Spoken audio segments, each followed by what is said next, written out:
Hello friends, நம்ம இன்றைக்கி பார்க்க போகிறது லசானியா வித்தவுட் ஓவன். நம்ம பேனில் எப்படி லசானியா செய்யலான்னு பார்க்கலாம். நான் குக்கு வித் கோமாளியில் வெங்கடேஷ் பட் சார் செய்வாங்க இல்லையா, அதில் இன்ஸ்பயர் ஆகி தான் நான் ட்ரை பண்ணேன். செம்மையாக வந்துருந்துச்சு. நீங்களும் ட்ரை பண்ணி பாருங்கள். ஆனால் நம்ம லசானியா சீட் வைக்காமல் வேறு மெத்தடில் நம்ம செஞ்சுருக்கோம். லசானியா சீட் செஞ்சு நம்ம இந்த ரெசிபி பண்ணோன்னா இன்னும் லேட் ஆகும். நம்ம ஆல்ரெடி இது 4 ஸ்டெப் நம்ம இது பண்ணணும் இந்த ரெசிபிக்கு. ஸோ நான் வேறு மெத்தடில் செஞ்சுருக்கேன். எப்படி செய்யலான்னு வாங்க பார்க்கலாம். இப்போ நம்ம வெஜிடபிள் வித் சிக்கன் லேயர் பண்ண போகிறோம். நீங்கள் வெறும் வெஜிடபிள்ஸ் மட்டும் வச்சு பண்ணலாம், இல்லை சிக்கன் மட்டும் வச்சு பண்ணலாம். என்கிட்ட கொஞ்சம் சிக்கன் கொஞ்சம் வெஜிடபிள் இருக்கனால ரெண்டையும் மிக்ஸ் பண்ணி போடுறேன். இப்போ நம்ம ஒரு பேன் எடுத்து அதில் 1 டேபிள் ஸ்பூன் பட்டர் போட்டு கொஞ்சமாக சாப் பண்ண கார்லிக் சேர்த்துக்கலாம். இதுக்கு அந்த டிஷ்க்கு இந்த ஃபுல் ரெசிபிக்கு கார்லிக் அதிகமாக தேவைப்படும். ஸோ ஒரு பூண்டை நல்லா சாப் பண்ணி வச்சுக்கிறேங்க. இதில் கொஞ்சமாக ஆட் பண்ணிவிட்டு இப்போ ஸ்வீட் கார்ன் ஆட் பண்ணிக்கிறேன்.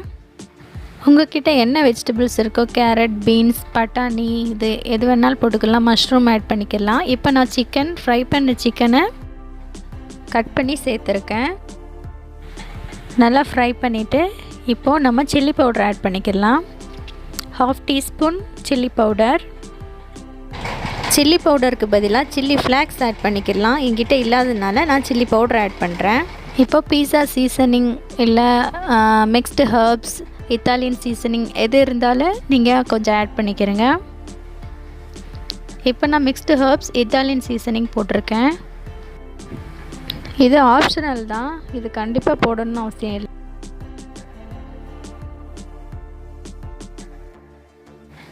இப்போ கேப்சிகம் கட் பண்ணி வச்சுருக்கேன், அதை ஆட் பண்ணிவிட்டு லைட்டாக ஃப்ரை பண்ணி நம்ம ஃப்ளேம் ஆஃப் பண்ணிடலாம். ஓவர் குக் பண்ணணும்னு அவசியம் இல்லை.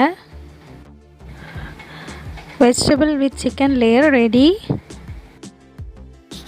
இப்போது செகண்ட் ஸ்டெப் ஒயிட் சாஸ் எப்படி ரெடி பண்ணுறதுன்னு பார்க்கலாம்.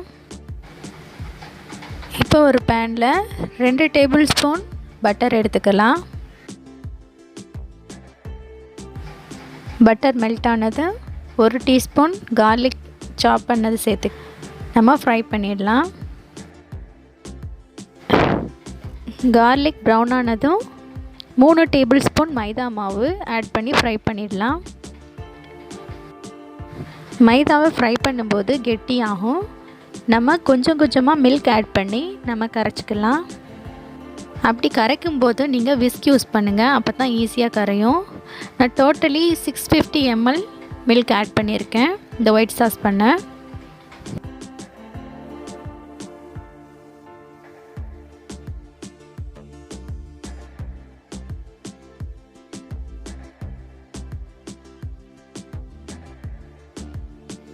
இப்போ ஒயிட் சாஸ்க்கு தேவையான சால்ட் கொஞ்சம் ஆட் பண்ணிக்கலாம்.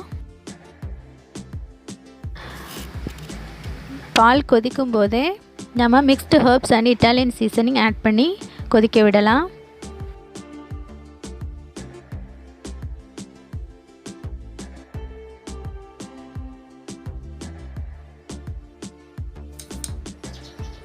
இப்போ பால் திக்காகிக்கிட்டே வருது.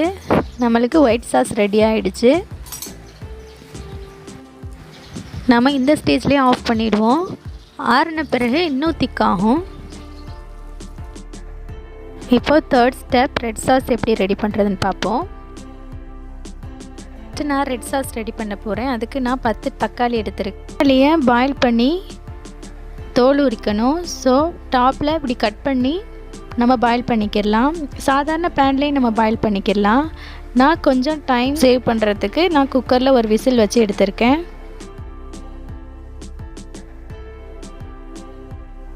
இப்போது தக்காளி வெந்து தோல் உறிஞ்சிடுச்சு. நம்ம கொஞ்சம் ஆறின பிறகு இப்படி தோல் உரித்து மிக்சியில் போட்டு பிளெண்ட் பண்ணிக்கிடலாம்.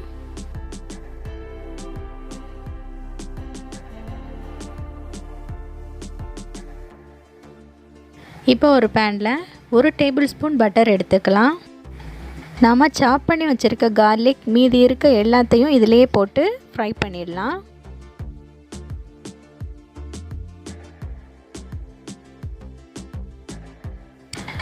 கார்லிக் ப்ரௌன் ஆன பிறகு 3 மீடியம் சைஸ் ஆனியன் எடுத்திருக்கேன்.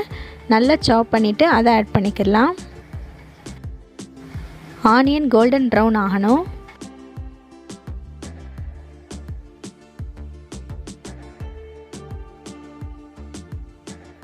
ஆனியன் நல்லா வதங்கிடுச்சு.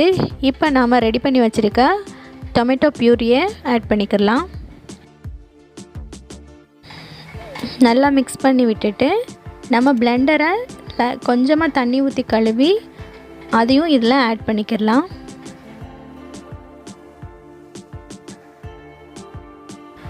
இப்போ 1 டீஸ்பூன் சில்லி பவுடர், கொஞ்சமாக Italian seasoning and mixed herbs add பண்ணிக்கலாம்.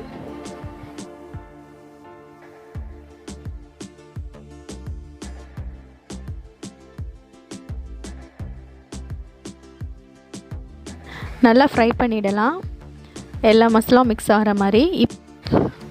இப்போ 1 tablespoon tomato ketchup add பண்ணிக்கலாம்.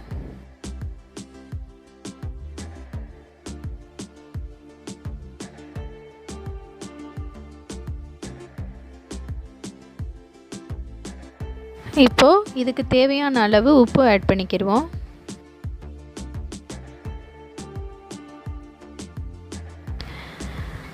நல்லா மிக்ஸ் பண்ணி விட்டுடலாம். இப்போ நம்மளுக்கு ரெட் சாஸ் ரெடி ஆகிடுச்சு. இந்த 3 ஸ்டெப்புமே நம்ம முன்னாடியே ரெடி பண்ணி ஃப்ரிட்ஜில் ஸ்டோர் பண்ணி வச்சுக்கலாம். பட் வித்தின் 2-3 டேஸில் நம்ம யூஸ் பண்ணிடணும். இதை எவ்வளவு கலர்ஃபுல்லாக ரெடி ஆகிடுச்சின்னு பாருங்கள். இதை நம்ம சைடில் வச்சுட்டு நெக்ஸ்ட் ஸ்டெப் என்ன பண்ணுறதுன்னு பார்க்கலாம்.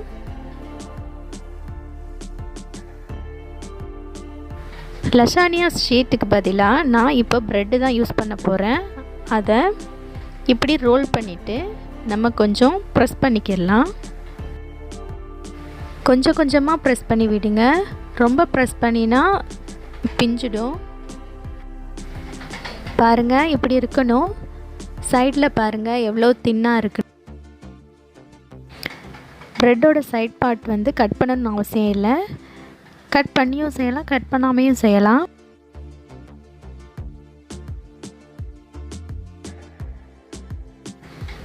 இப்படி உங்களுக்கு தேவையான ப்ரெட்டை ரெடி பண்ணி வச்சுருங்க. இப்போ நம்ம எந்த பேனில் லசானியா ரெடி பண்ண போகிறோமோ அந்த பேனில் லைட்டாக பட்டர் ஆட் பண்ணி ஸ்ப்ரெட் பண்ணி விட்டுருங்க. இப்போ ஸ்டவ்வில் வச்சிடக்கூடாது, எல்லாம் ரெடி பண்ணி அப்புறம்தான் நம்ம பேனை ஸ்டவ்வில் வைக்க போகிறோம். இப்போ அந்த பேனில் ஃபஸ்ட்டு நம்ம ரெட் சாஸ் ஆட் பண்ணிக்கிடுவோம். இப்போ நம்ம ரெடி பண்ணி வச்சுருக்க ப்ரெட்டை லேயர் பண்ணிடலாம்.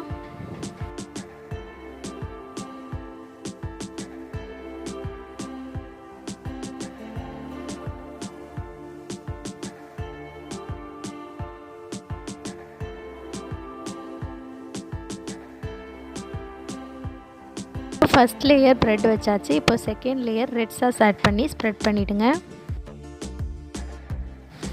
இப்போ third layer white sauce add பண்ணி ஸ்ப்ரெட் பண்ணிவிடுங்க.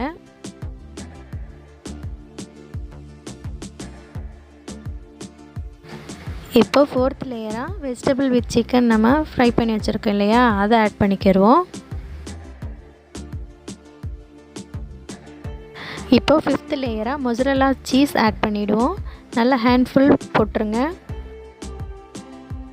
இதே மாதிரி இன்னொரு லேயர்ஸ் ரெடி பண்ணுங்கள். Bread, red sauce, white sauce, அப்புறம் வெஜிடபிள்ஸ், அப்புறம் மொசரல்லா சீஸ் இப்படி ரெடி பண்ணிடலாம். நான் சின்ன பேனாக இருக்கிறனால 2 லேயர் தான் வைக்க முடிஞ்சது, அதாவது 2 செட் ஆஃப் லேயர் தான் வைக்க முடிஞ்சது.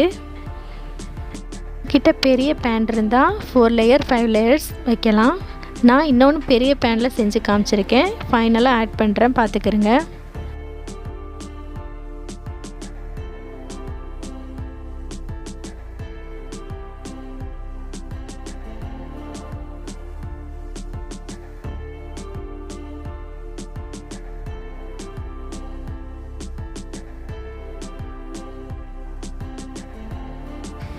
டாப் லேயரில் நிறைய சீஸ் சேர்த்திங்கன்னா சூப்பராக இருக்கும், வேறு லெவலில். இப்போ ரெடி பண்ணியாச்சு. இப்போ நம்ம ஸ்டவ்வில் வச்சு லிட் போட்டு மூடிடலாம். ஒரு 10 மினிட்ஸ் போதும், ரெடி ஆகிடும்.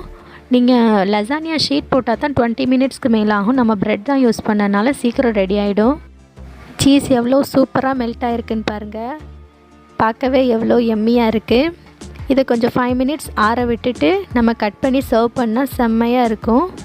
பாருங்கள், லேயர்ஸ் பாருங்கள் எப்படி இருக்குன்னு, சீஸ் எப்படி மெல்ட் ஆகிருக்குன்னு பாருங்கள்.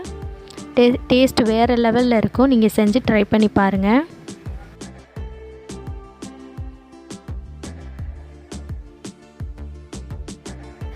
இது என்னோடய பெரிய பேனில் பண்ணது. நான் லேயர்ஸ் அரேஞ்ச் பண்ணது வீடியோ எடுக்கலை, பட் 4 லேயர்ஸ் வந்துச்சு. நாம் ஏற்கனவே பார்த்த மாதிரி ஸ்டவ்வில் வச்சு நம்ம லிட் போட்டு மூடிடலாம். இதுக்கு சரியான லிட் எனக்கு இல்லை, நான் பெரிய லிட் தான் போட்டு மூடியிருக்கேன். 10 மினிட்ஸ்க்கு அப்புறம் ஓப்பன் பண்ணுறேன். எவ்வளோ சூப்பர் எம்மி லசானியா ரெடி ஆகிடுச்சு பாருங்கள்.